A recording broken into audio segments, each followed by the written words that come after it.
Okay, hello everyone. I'm here with Cindy Sparrow from Alberta in Canada, and she's currently working as an international consultant and has before worked in emergency services or 911, as more people would know it. So, welcome, Cindy. Nice to have you for a Thank you little so much. interview. Thank you so much, Um, Ursula. yes, you're welcome. I found you very interesting.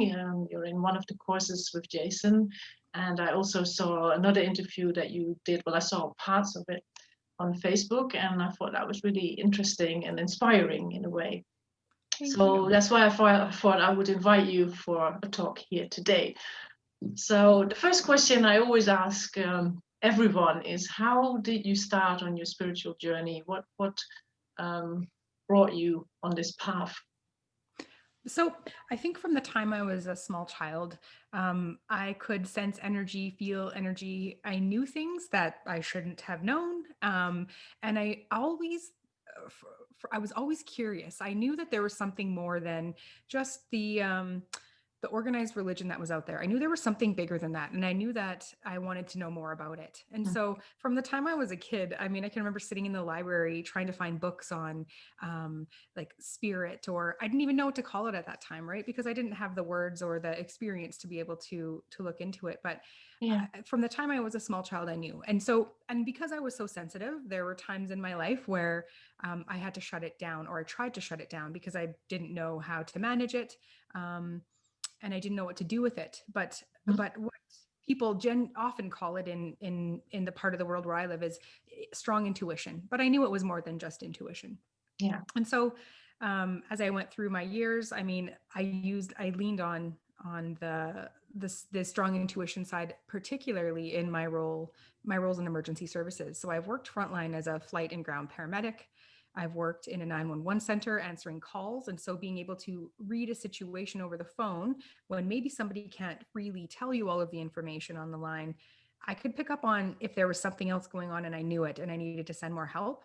Hmm. So just really knowing that, being in touch with the fact that I know that it's more than intuition and I wanted to develop it. And so truly in the last 10 years or so, I started finding opportunities to do that more often.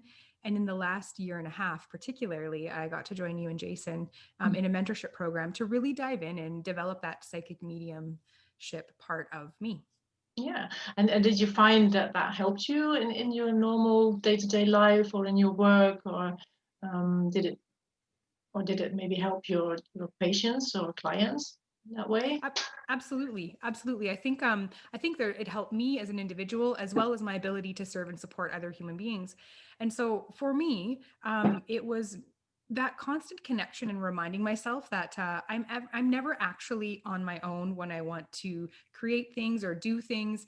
I think it's really easy to just think it's all on yourself to be able to perform at the level you need to achieve the goals that you need to, but we never do it by ourselves. We never really do. And the more we learn about spirit and how the universe works, whatever you call your higher power, the more we realize we are so supported and loved, and that really the universe wants us to be successful and wants us to have success. And Hmm. all we need to do is ask for assistance. And so for me, what I also recognize is that because I specialize in leadership. So although I worked in emergency services, I have been in a leadership role for the last 15 years, a formal leadership role, Hmm. and went on to be an international consultant in leadership. I just finished my master's degree in leadership as well. And what I notice that is missing a lot from the workplace is people's connection with spirituality. And so Yeah. we think about our intellectual part and our performance and learning the things and doing the things. But even when I work with business owners or leaders in organizations, they in traditional education, we're not taught about the spiritual side or to bring the spiritual side to work because it might be controversial. But truly, we're missing a huge part of ourselves, the things that make us whole, when we denied that piece of ourselves. And so really how I bring that by continuing to work on it for me and seeing the massive results and the accelerated success that I have when I lean on spirit and I connect with source to say, hey, here's all of the things that I want to build. When I remember to nurture that part of me, things happen quicker. And what I really want to do is to help other individuals bring that into their own leadership and then by virtue into their own organizations so that they can absolutely accelerate and exponentiate the impact that they have in how they serve others in the world. Yeah. Did you not find that that would cause friction? Like I remember from when I was working more in an international company that I don't think there was no way I would have talked to my managers about this because they would have thought I was crazy, you know? And so it must have taken a bit of courage for you to incorporate it in your work, or did you find it went just smoothly as you went along with it? Do you know that actually you're right, because not everybody is open to those ideas. So I infuse it in a way that I didn't openly tell people about it. For a lot of years in emergency services, I knew that there was that connection. I didn't talk to people about it, but I did talk about things like when we set intentions and we take aligned action with what we want, the universe shows up and provides us what we need. And all we have to do is trust that it's going to happen and look for evidence.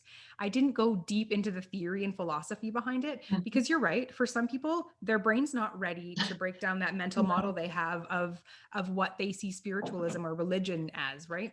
And so I'm pretty careful because I don't want to turn people off, but I want to give them enough tidbits to know that it's safe to dip your toe in this pool and know that you can actually experience a lot of success if you do. So I don't full on open the faucet and preach to them, because that's just, not going to be effective. I don't do that at all. No. But when I connect with people, particularly in a one-on-one setting, when I coach leaders, I always make sure that I talk about how when we take aligned action, the universe serves, right? And it's just in the small tidbits that I'm able to talk about it. I don't come in and say, hey, I'm a psychic medium and I've got your grandmother here with us, and here's what I think you should do in your business, because that's just not really going to be effective for most people. No. Certainly. I can just Yeah. imagine. I know. They'd be like, what? Some of them would lean in and want to know more, and others would be just Yeah. turned off or scared, because not everybody's mind is open to those possibilities yet. And so No. I think that if I can weave things through as I work with people to help them just open it a little bit, to realize that their success can be greater if Yeah. they're willing to look at that realm. Yeah. And I mean, and I'm not, yeah, in a really non-aggressive or full on way, in a way that takes it step by step, bit by bit.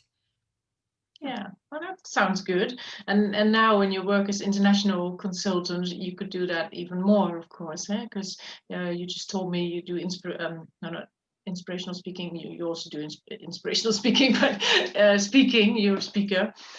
So it would be quite handy to incorporate that in your speaking so that you can reach even more people, obviously. It's the absolute truth, Ursula. And so the biggest thing when people ask me what I do, because there's a lot of things I do in the leadership and the development realm, really what my specialty is, what my zone of excellence is helping people transform. Yeah. And so I've experienced a significant amount of trauma in my life, both personally and obviously in my profession in emergency services. We see and handle a lot of things that are really difficult. And so I think that being able to be connected with that spiritual side of myself, and part of that inspired speaking is knowing, trusting that spirit's going to show up and say, okay, you need to talk about these things today with this group or this individual because they need to hear this certain message, and just trust that whatever's coming through is something that I absolutely need to speak about to help them transform. And so I incorporate spirituality in everything that I do. It's part of who I am and be every day. It's not something I turn on or off. No. And I mean, a lot of us know that, right? Who work in this realm. We're all normal, it's not, we're all normal, just doing our Fairly best normal. work in the world. Fairly normal. Yeah, exactly. Normal is, Normal yeah, is I don't think I'll ever, overrated. it really is.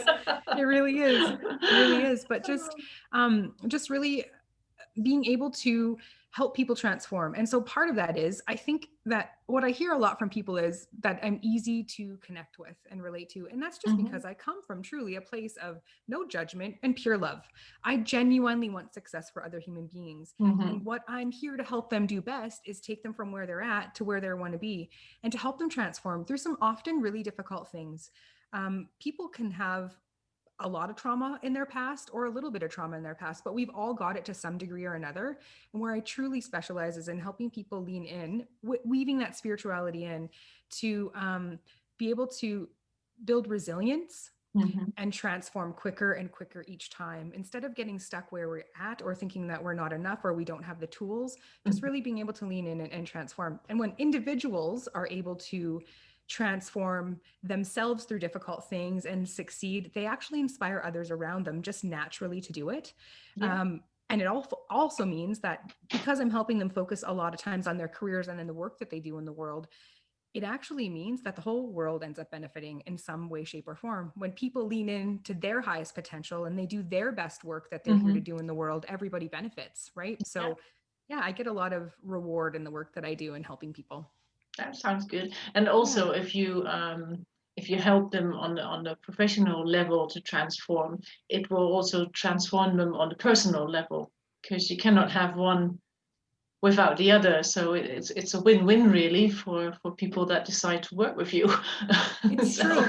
Yeah, it's true. And particularly in leadership, it's not just about the workplace or in the way we lead, it's the way we carry ourselves to the world. You're absolutely right. Yeah. The whole person benefits, and all of the people that interact with them in their lives benefit as well. And the family, the friends, everyone will benefit, because the person will change for the better. Absolutely. So yeah. So I know you have a website, consortstrategy.com. I hope I've pronounced that right. You have, yes, you have. And so what are your plans for the future? What is it you'd love to share with us, or that you have this big plans for 2021, or maybe even further ahead, that people should know about? I would love to. So some big things that we've got coming up is, like I said, my focus is particularly on helping people develop their leadership and their organizational culture.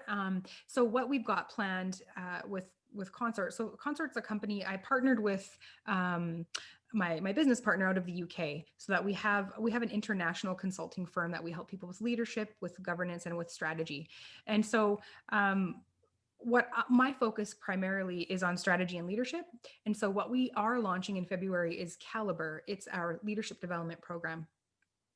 A lot of the other things that we do as well, before you even get to the Caliber program, we're going to be holding workshops on emotional intelligence and effective leadership. So I'm an emotional intelligence practitioner, and really it helps people understand through a scientific assessment.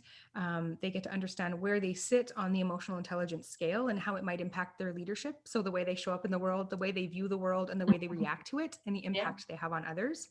And so through the assessment, you get a personal assessment. You go through a workshop where we talk about what all of the different elements of emotional intelligence are.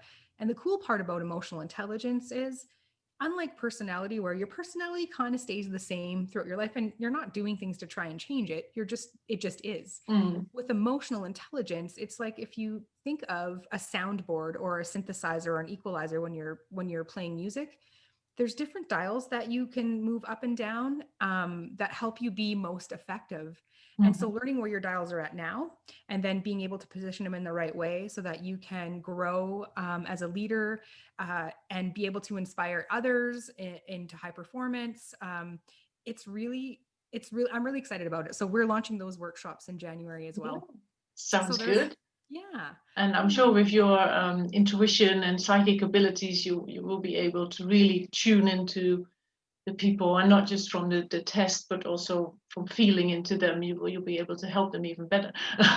You're absolutely right, Ursula. So that's the one thing that I think is key for me, that I don't even realize I do until somebody gives me feedback and says, wow, you knew exactly what to say or do, because I'm listening to what's not being said. There's so much more that people don't share, but I can feel into it and then show up and serve them in the way they need to be served, which is why I think that I love working with people, and we have success when they do work together. Aside from teaching courses, I also coach people individually. And it's one of my favorite things to do. Like, teaching and coaching is one of my absolute favorite things to do. And you're right. I can feel into the person and what they might need, and what they might not even realize they need, the things that they aren't saying but are displaying. I can pick up on all the nuances and just really dive in and help them dig in deep and get great results. That sounds good. I'm sure you'll be doing a lot of coaching and personal readings. I think it's in you as well to share the both and to bring out the best in people. I think that's really lovely. And I'm sure we could go on talking for hours, but I do intend to keep the films between 15 to 20 minutes. So I do have to say thank you very much for joining me, and it was lovely. And if anybody wants to find out more about Cindy, I will put her website here, and she's also on Facebook, I think, Instagram. LinkedIn. Yep. And yeah, if you're from or in an area in Canada, you can contact her for readings or coachings if you need to. And so thank you very much. It was lovely again. And Thank you so much. I will see you soon again. So thank you. Thank you so much, Ursula. It was a pleasure. Thank you. Thank you.